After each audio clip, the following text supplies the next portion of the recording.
I'm Andre from the High Performance Academy, and I want to welcome you back to the second in our series of free tuning lessons.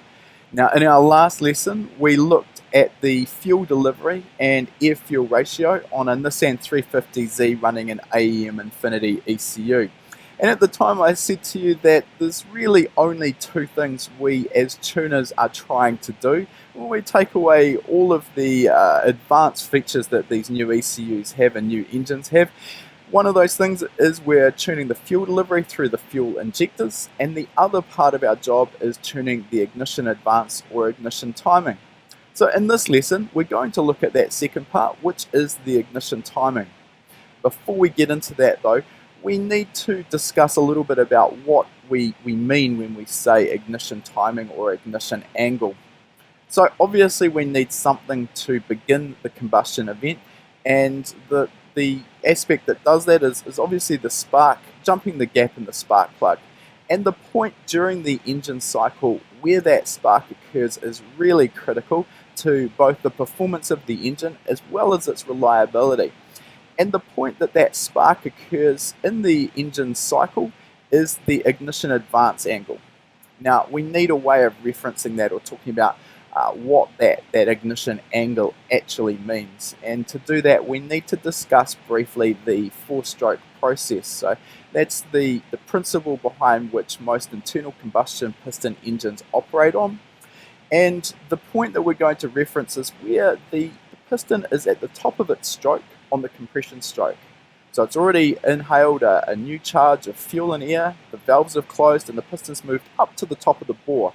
Now, when it is at the very top of the stroke on that compression stroke, that point is called TDC, which stands for top dead center.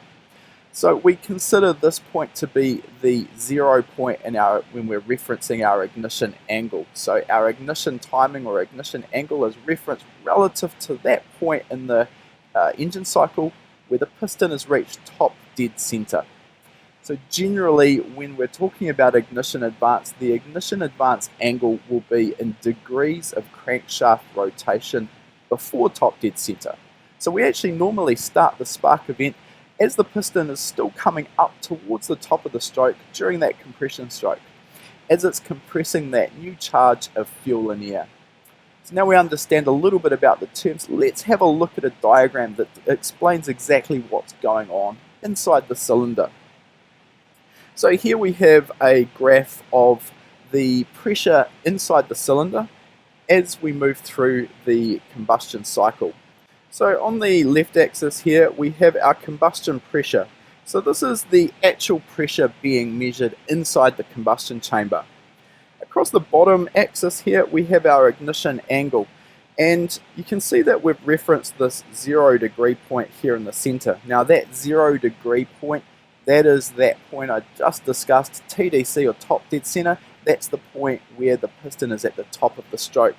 So we actually start the process over here on the left hand side, and the piston is moving from the bottom of the stroke up towards top dead center and compressing that fuel and air charge.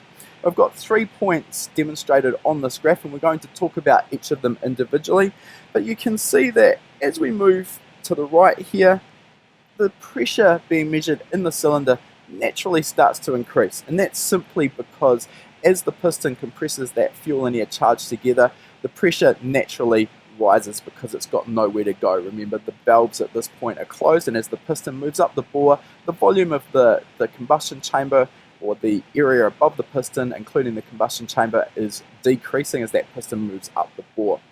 Now we're going to start by talking about this point B. Now for this particular point of operation of the engine, point B is actually our correct ignition angle, and in this case point B is 20 degrees before TDC. So the ignition event has occurred 20 crankshaft degrees before the pistons reach TDC. Now most people, when they think of a combustion event, they think that when the spark occurs, that fuel and air charge explodes in the cylinder, much like a stick of dynamite.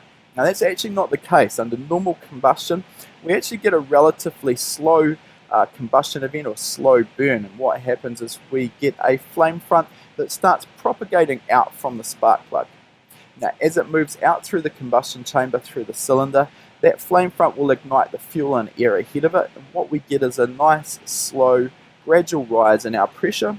And you can see that that's exactly what's occurring here. Our pressure continues to rise even after the piston has moved past top dead center, and it's starting to move back down the bore.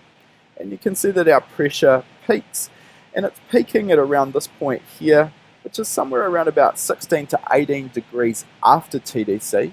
So 16 to 18 crankshaft degrees after the piston has started moving back down the bore. Now the critical point of this is the amount of pressure we have acting on the top of the piston, and we want to start our ignition event so that we achieve our peak cylinder pressure around about that 16 to 18 degrees after TDC. If we can achieve that, the angle through the connecting rod and into the crankshaft is going to make the most mechanical advantage of that pressure acting on the top of the piston.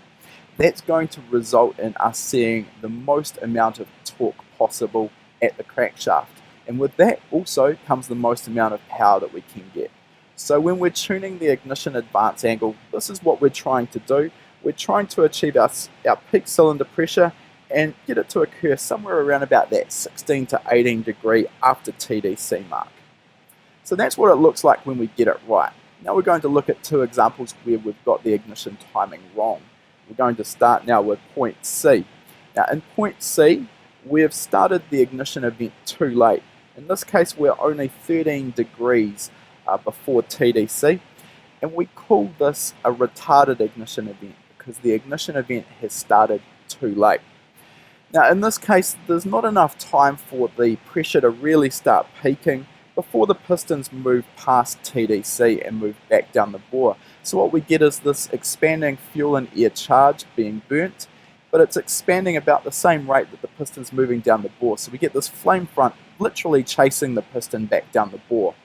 As you can see from this drawing here, we don't have anywhere near the pressure that we had at point B. We've only got around about half the amount of pressure that we had in point B, and that's all we've got acting on the top of the piston. Conversely, we don't see as much torque reaching the crankshaft, and we're not going to make as much power.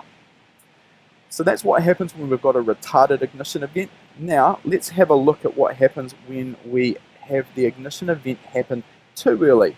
In this case, point B, in which case we've started the ignition event 35 degrees before TDC. In this case, we call this an advanced ignition angle because we've started the ignition event too early. So when we do this, what we see is that the combustion event has the pressure in the cylinder rising quite sharply while the piston is still moving up the bore. Now this is counterproductive because we've got that pressure in the combustion chamber in the cylinder working against the piston while it's still trying to come up the bore.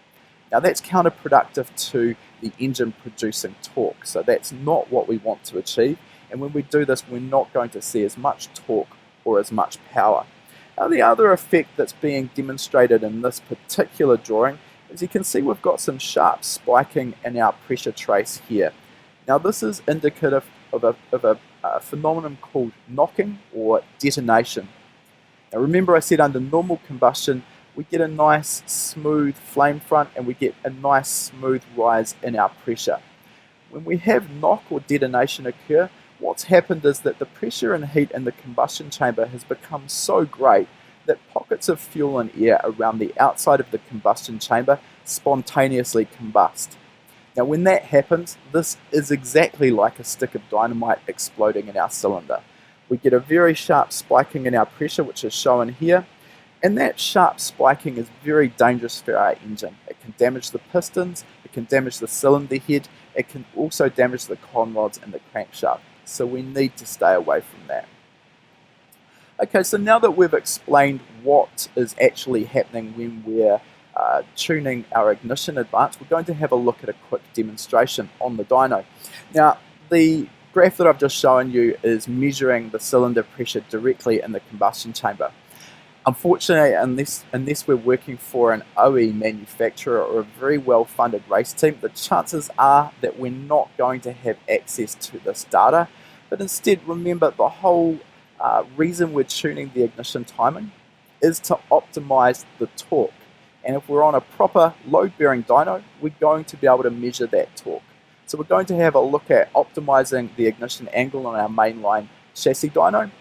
Now, for the purposes of this demonstration, we're using a turbocharged Toyota 86 fitted with a Motec M1 ECU. I just want to take a moment to explain that it doesn't matter what sort of engine you're tuning, whether it's a 4-cylinder, a V8, whether it's naturally aspirated or turbocharged, or whether you're using a Motec, a Haltech, an AEM, or you're reflashing the factory ECU.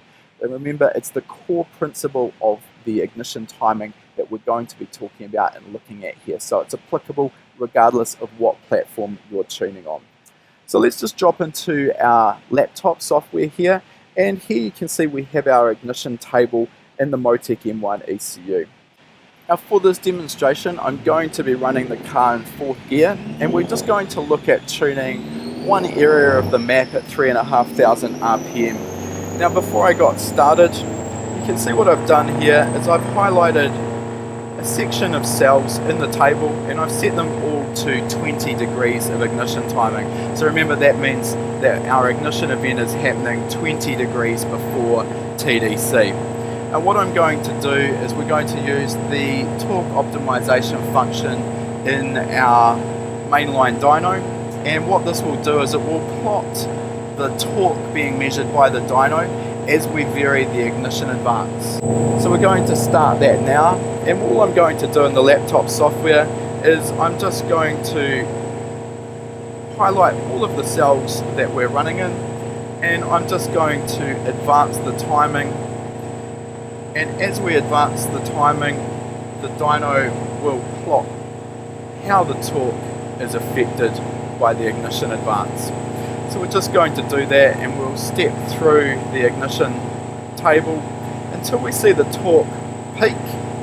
And what it should do is it will peak, then it will plateau, and finally if we keep advancing the timing further, it will actually end up dropping off. So this is the effect that we see when we're tuning the ignition timing. And what we're looking for is the ignition angle where the torque first peaks.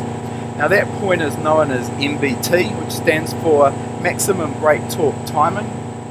Also is known as minimum timing for best torque. And we can see that now on our dyno screen, our torque has peaked at 82 Newton meters, and as I continue to advance the timing, you can see that our torque is now actually dropping away. So we've gone all the way up to 50 degrees of ignition advance, and you can see that the dyno has shown us that we reached our peak torque value here, and that peak torque value was reached at 42.4 degrees of ignition advance. I'll just stop the car running on the dyno, and as I do that you can see that the dyno continues to redraw our torque dropping down. So that's a really powerful way of demonstrating exactly what's going on as we advance that timing, and that's always what we're looking for, that point in the ignition advance where we first reach our peak torque, that MBT timing point.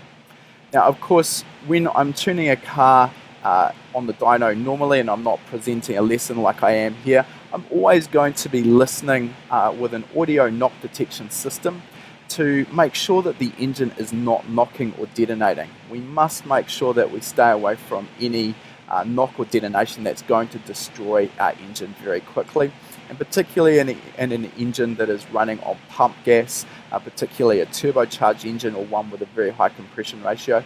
Often the engine will actually begin knocking or detonating while our torque is still increasing, in which case we call this engine knock limited, and it's that knock threshold, that point where knock occurs, that we have to limit our ignition timing to. So that completes our lesson, and I hope that you've enjoyed it, and I hope that you've learnt something. Now, if there is something specific that you would like us to cover in these lessons, please feel free to ask in the comments below. Now, in our next lesson, we're going to be looking at how the air-fuel ratio we choose will affect both the power the engine makes as well as the reliability of the engine. And you'll see that in your email inbox shortly. Thanks for watching.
I'm Andre from the High Performance Academy, and I want to